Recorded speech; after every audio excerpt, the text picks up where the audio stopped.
Hey party people, welcome back to yet another video. Today's video is I'm not quite sure how I'm going to label this, whether it's newbie mistakes or how to clean windows yet again, because I have introduced yet another new strategy when it comes to cleaning windows.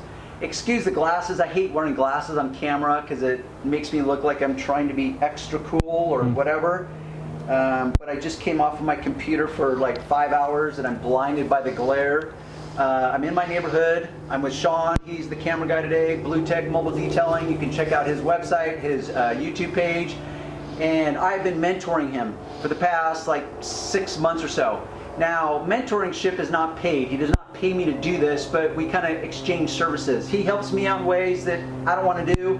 I help him out in ways like this. So he brought me in. He's in my neighborhood. He's detailing my neighbor's car. We're working on a 2019 Dodge Challenger RT. I forever get Challenger and Charger mixed up. So Dodge Challenger RT, which I think is the upgraded Hemi engine. It's one of the upgrades. 5.7 liter, yeah. And it has approximately 16,000 miles on it. Now, when he first showed me the car, I could instantly look at the windows and come to the conclusion that the owner, because this is the second owner, he now wants to get it cleaned up from the first owner.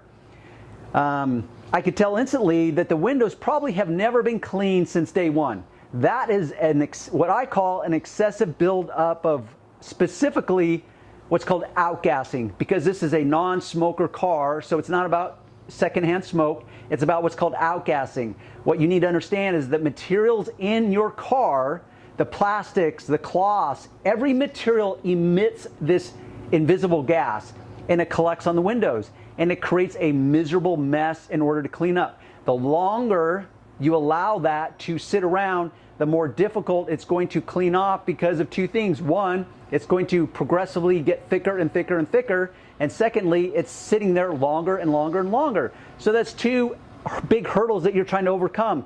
So just know that as a rule, it's going to be almost impossible to get it in a single pass. But fear not, for I have a strategy. And that's where one of my favorite products that I've been introducing and trying to get some traction with is the CSI Q-7 Detailer. Yes, it is a dedicated detailer, gloss enhancer, used or formulated ideally for the paint. But what's so cool about it is its versatility. Specifically, its versatility in cleaning glass. So I'm gonna bring you in, try to capture as much of the back window in its current state, which is pretty bad. Sean, how many times have you tried to clean the back window right now? Well, I was at it for at least like 40 minutes. Wow, 40 minutes. Okay, 40 minutes, guys, on a back window is a colossal waste of time. But he can't deliver a poor service. So it would be unacceptable. So that's good for Sean because he's dedicated, he's determined, he's disciplined enough, and he wants to over-deliver, not under-deliver. So he knows that delivering this car with this level of film is just unacceptable. So even if it took him an hour, he's going to stick to it for an hour. What I want to do with you guys today is hopefully show you a way that can take that 40 minutes down to 2 minutes, 5 minutes, 10 minutes, 15 minutes. Really, it's a case by case because once again, every car is unique.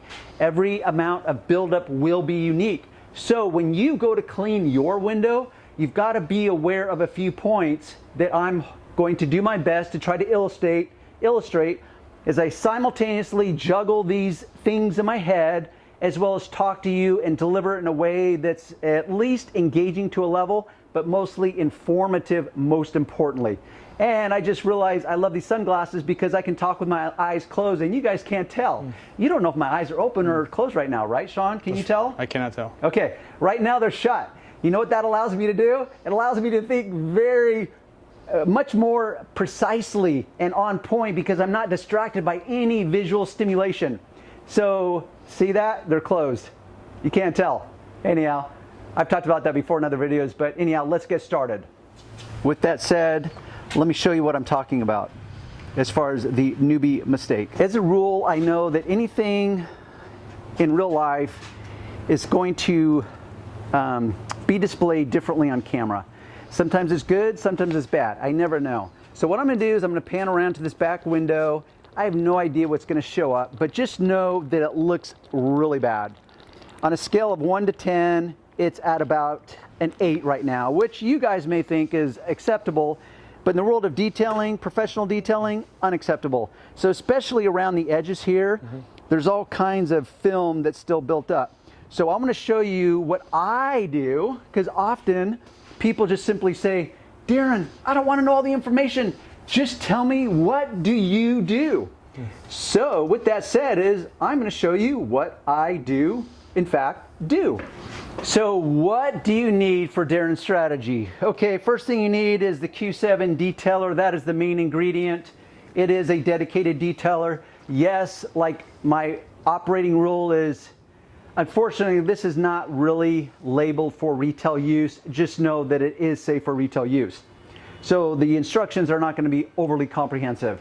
But one of my operating rules is you always shake to begin. The second ingredient is distilled water. Do you have to use distilled water? No. It's just that this is a higher performance level of water. It's higher performance because it has 0 total dissolved solids, commonly referred to as TDS. Distilled water is the purest water that you're going to be able to get. The general rule is I use 2 cloths. One is my initial cleaning cloth that I will use with the quick detailer. The second is the cloth that I will use with the distilled water. But because the buildup is so extensive, I'm actually going to spray the Q-7 Detailer on the scrub pad. It is 2-sided. I'm going to use the microfiber side. It doesn't matter as far as safety goes, it doesn't matter. How it matters to me is because I didn't have just a solid microfiber pad, is the microfiber is more densely populated with cleaning fibers called microfibers. This is for more aggressive work. I want as much cleaning fibers as possible. So I'm going to go in with this Q-7 Detailer. What I will add is, regardless of your current arsenal, I don't recommend any other cloth for either step than some form of a microfiber cloth. They come in different weaves, different GSMs, which is grams per square meter, but microfiber is absolutely the winning combination. So if you try this and you use any other kind of cloth and you're not getting the results you want, don't complain, okay? Because that is a requirement. Doesn't mean you'll still be able to nail it perfectly, but that is a requirement. So this is a brand new bottle of Q7, and I'm going to spray to the mist mode. So what I'm going to do is I'm going to spray this cloth enough. I'm just doing little half trigger sprays here, just enough to cover and get this sufficiently damp and wet with the Q-7 Detailer. I'm going to jump in the car and I'm going to scrub it. Now, unlike when you're using it on car paint that you want to finesse and use it gently so as to not scratch your paint, I'm going to adopt the opposite rule in this moment, and I'm going to use this as though it was a cleaner with the direct intention of breaking down that grunge deliberately and intentionally. And because it's so significant, I may not be able to get it in one go, but you need to attack it as a cleaner. That's what you need to do. So I'm going to attack it as a cleaner, and then I'm going to use my separate cloth to wipe off the haze before I go into step number 2. This will be my scrub pad. This will be my takeoff pad for step number 1. I'm going to jump in the car and you guys can just observe from the outside looking in. What I'm paying special attention to is specifically the corners, the sharp edges, the creases, crevices, call it what you want. And I'm using a fair amount of pressure. I'm not killing myself with pressure as far as exerting my body. And something with these back plates underneath the rear window is there's some give to them. So I can actually press down and get to the very bottom of the corner of the window that shows from the outside. But I'm scrubbing aggressively with the intent that I'm breaking down that film. And I'm going to accept that a casual wipe one time is not going to work. So even though You may think, okay, Darren, I'm pretty sure you've gotten it. It's not about covering it. It's about literally cleaning it initially. So now that I've done that, there's some film on this window. Because I'm in direct sunlight, I know that that's going to flash dry very quickly. So I don't have to worry about trying to allow the water, because this chemistry of this particular product, and notice I'm breathing heavily, that's because this is hard work. And I am actually having to exert my muscles to a fair degree. And I'm paying very close attention to those nooks and crannies of this back window. So now I want to remove that residue the best I can, because I am going to try to nail this in one shot. At least nail it to what I call 98%. Because I know my customer, or Sean's customer in this moment, and he's really just not that picky, and he admits it and he's okay with it. So now you just observed what I'm going to do is I'm going to scrutinize. So bam, Sean, you come out here for a moment. You saw the window before. Yeah. Just by doing that, accepting that there's still residue, how much better does it look?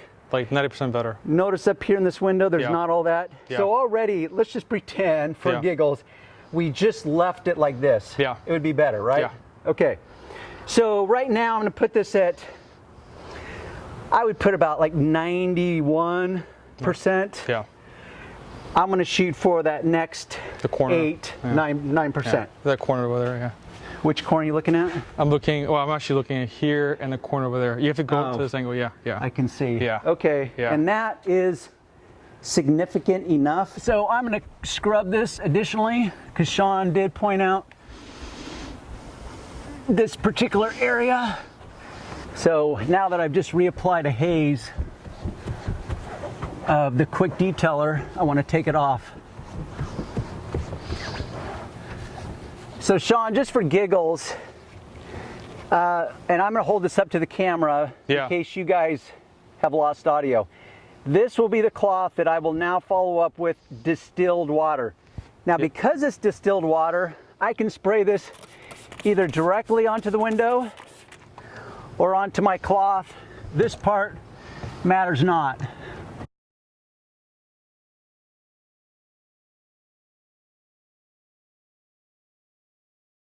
Because it's flash dried over here, I'm going to switch cloth or switch hands, spray a little more juice on the window, make sure I get that corner, make sure I get really deep and tight into those nuances. Now you got to remember, the temp outside is about 90, I don't know, could be like 95 today. I just know in the short time I've been in the back seat, I'm sweating up a storm. There, you're done. Really? Yep. Because I don't feel done, because I did not. Well, it looks really good. Well, that's encouraging. Not that I'm surprised, because the more I do this, because Tom introduced me to this technique after the fact. This is one of the few times where I was not the one to go off label use, he did. But he's also the formulator, so he knows. Damn! Yeah. Oh, okay, I told you. I say you're done, so. Wow, all that's showing up now is on the outside. Yeah. Because this glass needs to be polished, because it has some water staining, water etching into it. But wow, once again, thumbs up. Sean, you're on microphone. Yeah. On a scale of 1 to 10, what are you going to call this? A 10? I'm going to call this a 10 too. I was shooting for 98%.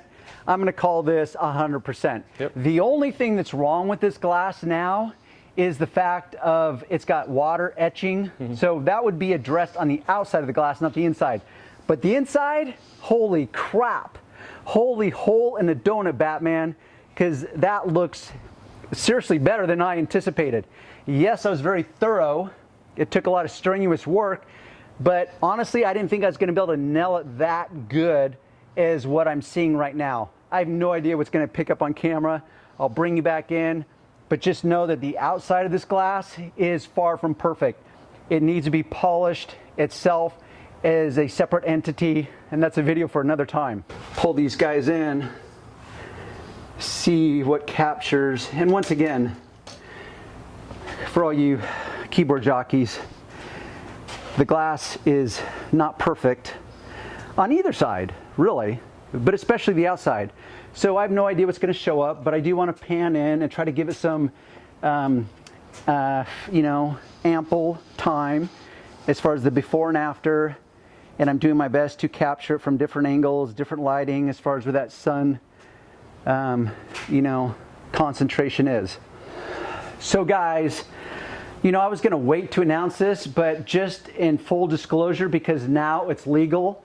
And I had someone ask me on Instagram, and I wish I could remember their name, because I was promoting some new tire lotion, I think. I don't remember what.